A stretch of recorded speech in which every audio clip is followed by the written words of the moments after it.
বিশ্বের সবচেয়ে এক রহস্যময় নেতা, যার একটা সিদ্ধান্ত পুরো পৃথিবীকে কাঁপিয়ে দেয়। হ্যাঁ, ঠিকই শুনেছেন, নর্থ কোরিয়ার শাসক। শুধু শাসক নয়, স্বৈরাচারী শাসক, যার বিরুদ্ধে কেউ যেতে পারে না, যার কথাই শেষ কথা।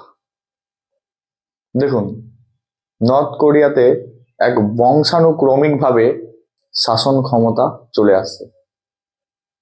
কিম জং উন 2011 সালে তার বাবা মারা যাওয়ার পর সমস্ত ক্ষমতার অধিকারী হন।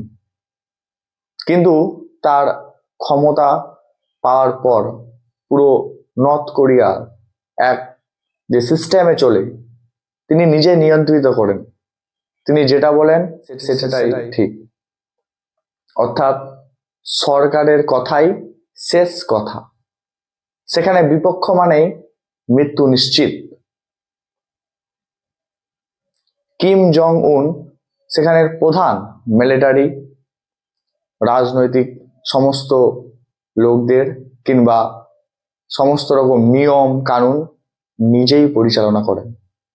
তিনি যখন ক্ষমতায় আসেন 2011 সালের পর, নিজের ক্ষমতাকে আরো শক্তিশালী করার জন্য নিজের কাকাকে প্রথমে মৃত্যু অর্থাৎ হত্যা করেন।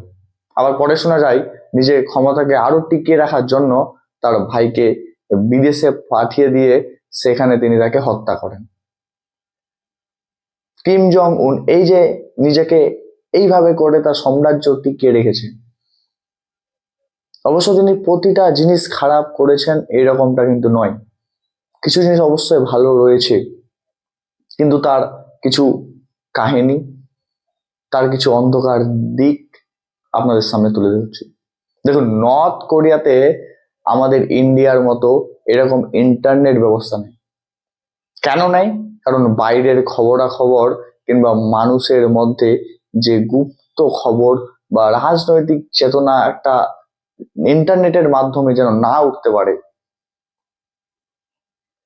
সেখানে সরকারের কিছু চ্যানেল তারা দেখতে পায়। অর্থাৎ সরকারের কথাই শেষ কথা, সরকারের খবর শেষ খবর। কেউ যদি চায় সরকারের বিরুদ্ধে যেতে, তাহলে আপনাকে আগে বললাম যে সরকারের বিরুদ্ধে যাওয়া মানেই সেখানে মৃত্যু নিশ্চিত। প্রতিটা দিক, পরিকাঠামো সমস্ত কিছুই সরকার দ্বারা পরিচালিত হয়। পরিবেশে একে অপরকে নজর রাখার ব্যবস্থা রয়েছে। পরিবেশের মধ্যেই কেউ না কেউ গুপ্তচর রয়েছে। কেউ ভুল করলে পুরো পরিবারকে শাস্তি পেতে হয়, আর সেখানে শাস্তি মানে প্রায় বেশিরভাগটাই মৃত্যু। দেখুন, রাজনৈতিক বা কোনো একটা নেতার বিরুদ্ধে গেলে রাজনৈতিক চেতনা থাকা দরকার, কিন্তু রাজনৈতিক চেতনা তো দূরের কথা, সেখানে যে খাবারটা খাওয়া হয় সেখানে হয়তো কিম জং উনের রয়েছে আদেশ, নয়তো বাধা নিষেধ। মিলিটারি শাসন ব্যবস্থা এতই সুন্দরভাবে সজ্জিত করেছে যে সেখানে মানুষের পক্ষে কিম জং উনের বিপক্ষে যাওয়া অত্যন্ত কঠিন। শুধু সেখানে নয়, বাইরের পরিবেশকে এমন ভাবে নিয়ন্ত্রিত করেছে যে সেখানকে সব থেকে একটা বড় দিক হলো প্রতিটা ঘটনা বা প্রতিটা কিছু গুপ্তভাবে রাখা, বাইরের পৃথিবীকে না দেখান। সেখানে কি হচ্ছে না চলছে একমাত্র জানে কিম জং উনের বাহিনী। সেখানকার লোকেরাও নিজেদের ভালো করে নিজেদের কাহিনী নিজেরাই জানে না। তারা বাইরের পরিবেশকে চিনে না বা বিশ্ব ভ্রমণের জন্য সর্বদা পারমিশন বা কখনোই পারমিশন পায় না। কিছুদিন আগে সেখানে ভোট হয়েছে এবং ভোটে পার্সেন্টেজ কিম জং উন একাই পেয়েছে, মানে 99.97%, অর্থাৎ বিরোধী ন্যায় বললেই চলে।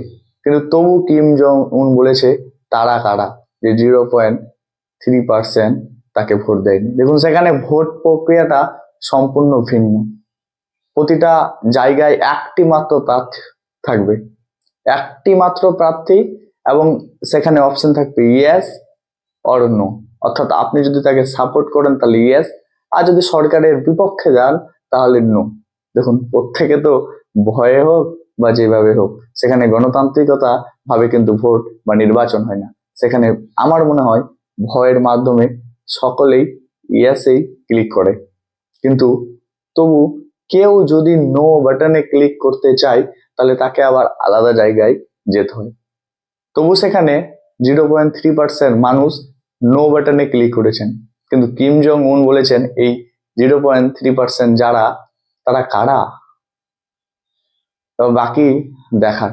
এরকম একজন নেতা যে নিজে স্বৈর শাসক, অর্থাৎ পুরো নর্থ কোরিয়াকে নিজের নিয়ন্ত্রণে রেখেছে, গণতান্ত্রিক নয়, এক নায়কতান্ত্রিক ভাবে ক্ষমতাকে সেখানে চালনা করছে কিম জং উন।